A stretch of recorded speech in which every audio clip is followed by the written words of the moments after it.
মানসিক চাপে মানুষগুলো নীরব হত্যার শিকার। মানুষ মরে গেলে সবাই কেঁদে ওঠে, কিন্তু কেউ ভাবে না কতজন বেঁচে থেকেও প্রতিদিন একটু একটু করে মরে যাচ্ছে। মানসিকভাবে ভেঙে পড়া মানুষগুলো হাসির আড়ালে লুকিয়ে রাখে এক অদ্ভুত যুদ্ধ। বাইরের চোখে তারা স্বাভাবিক, কিন্তু ভেতরে ভেতরে ভাঙা কাচের মতো টুকরো টুকরো হয়ে যায় প্রতিদিন। এই পৃথিবীতে মানসিক চাপ দেওয়া মানুষগুলো আসলে হত্যাকারীর চেয়েও ভয়ঙ্কর।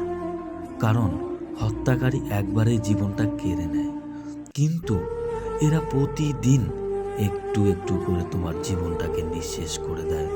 কথার আঘাত, উপহাস, তুলনা, অসম্মান, এই সব মিলে তারা এমন এক যন্ত্রণা তৈরি করে যেটার কোনো ঔষধ নেই।